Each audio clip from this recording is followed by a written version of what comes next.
En nuestra primera meditación acerca de la Santa Misa, veíamos que ésta encuentra sus raíces y su contexto fundamentalmente en la Pascua judía. Hoy día vamos a ver cómo los elementos que constituyen el ritual solemne pascual se cumplen en Jesucristo según el Nuevo Testamento. Vamos a ver dos categorías: la categoría del Cordero Pascual y la categoría del sacrificio. Para ver la categoría del Cordero en el Nuevo Testamento, lo primero que vamos a leer es el Evangelio según San Juan, capítulo 1, versículo 29. Ahí nos situamos con Juan el Bautista al otro lado del río Jordán. Cuando ve a Jesús, lo indica como: «He ahí el Cordero de Dios que quita el pecado del mundo». Esto nos muestra que claramente está aludiendo al ritual solemne del sacrificio pascual, a la Pascua judía y al Cordero Pascual, indicándolo a él como el verdadero Cordero, el que va a redimir al mundo. En segundo lugar, podemos ir a los sinópticos, Mateo, Marcos y Lucas. Ellos muestran la última cena como una cena pascual, como en un contexto pascual. Eso indica que la comunidad entendió la cena del Señor como una nueva Pascua. Entendió esta celebración como la verdadera Pascua, la auténtica Pascua. Reconocieron que se inauguraba algo totalmente nuevo. Acá vieron en las palabras de Jesús que Él había o estaba sustituyendo la carne y la sangre del Cordero Pascual por su propio cuerpo y su propia sangre. En tercer lugar, podemos ir nuevamente al Evangelio según San Juan, capítulo 19, versículo 33 al 36, donde nos situamos en el Calvario, cuando el Señor muere en la cruz. Hay un detalle en el relato del evangelista que dice que al Señor no le rompieron las piernas, que pudiera pasar desapercibido. Pero si nos vamos al Antiguo Testamento, como dijimos en nuestra primera meditación, la misa resulta ininteligible sin el Antiguo Testamento. Acá podemos ir a Éxodo capítulo 12, versículo 46, y a Números capítulo 9, versículo 12, donde nos encontramos con las normativas del solemne sacrificio de la Pascua.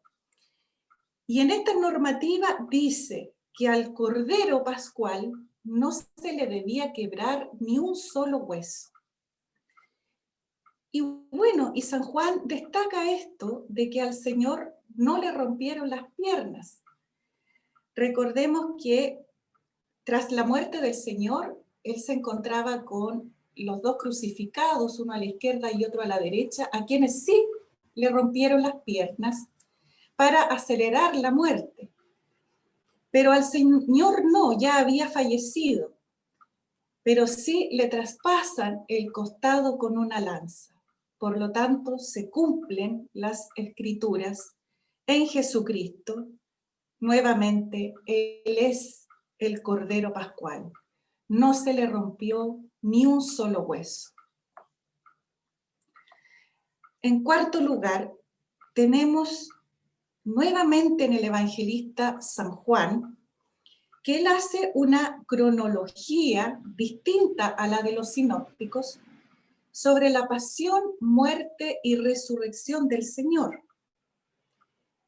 él dice que el Señor muere el día viernes, la víspera de la celebración pascual, pero muere en el instante mismo en que son sacrificados, inmolados los corderos en el templo, mostrando de esta manera de que el Señor es el Cordero Pascual, que ese sacrificio solamente prefiguraba el auténtico y único sacrificio que nos llevaría a la salvación, a participar de la vida divina.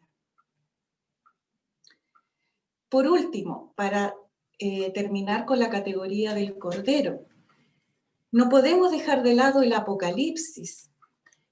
En el Apocalipsis se indica a Jesús con el título de Cordero 30 veces.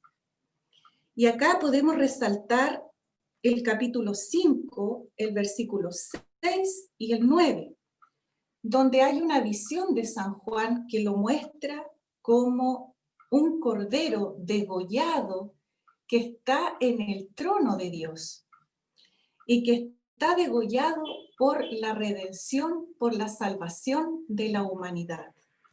Nuevamente estamos evocando al ritual solemne de la Pascua judía y al Cordero Pascual.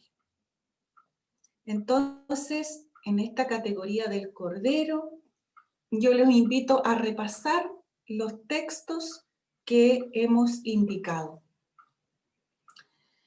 En segundo lugar, como hemos dicho, vamos a ver la categoría del sacrificio, porque en los elementos del ritual solemne de la Pascua judía veíamos que se escogía un cordero, pero luego se sacrificaba este cordero.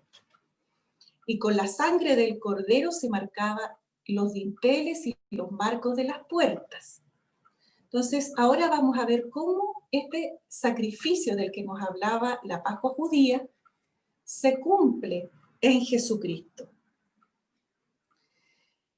Lo primero que hay que tener claro para profundizar en la categoría del sacrificio es que lo que ocurrió realmente con el sacrificio pascual, que era la liberación de los hebreos de Egipto, de la esclavitud, para entrar en el Sinaí y tener la alianza con Dios, lo que realmente estaba prefigurando era la salvación de la esclavitud más terrible del hombre, lo que lo ha tenido cautivo siempre, que es el pecado.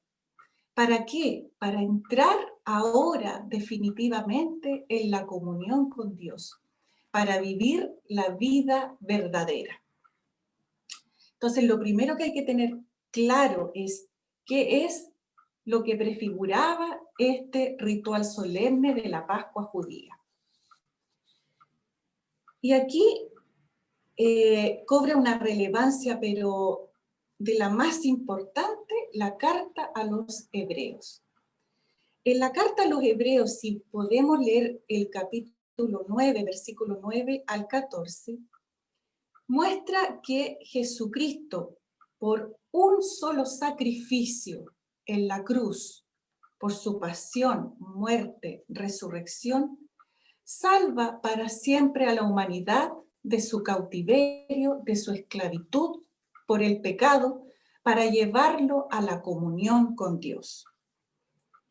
Y resalta que todos los sacrificios de la antigua alianza no podían realizar esto, eran incapaces de lograr esto, pero sirvieron, ayudaron para preparar el corazón del hombre para el único y gran acontecimiento que marca un antes y un después en la historia de la humanidad. También podemos mencionar que en Isaías se encuentran los cánticos del siervo de Yahvé, y estos cobran mucha fuerza en el Nuevo Testamento, como por ejemplo en el himno a los Filipenses, que lo encontramos en el capítulo 2, versículos 5 al 11, También en el Evangelio de San Juan o también en la carta a los Efesios. Claramente aludiendo a que la muerte del Señor fue un sacrificio, fue el auténtico sacrificio pascual.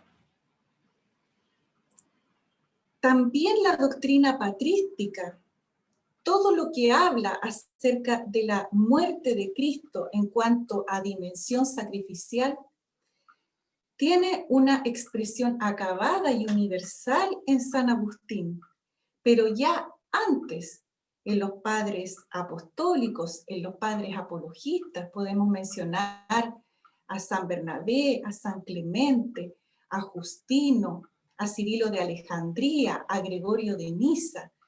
Podemos nombrar a todos estos padres cómo nos presentaron, cómo identificaron la muerte del Señor como un sacrificio. Entonces, la realidad sacrificial de la muerte de Cristo sobrepasa todos los sacrificios que le han antecedido y tenían únicamente valor en relación a este verdadero sacrificio.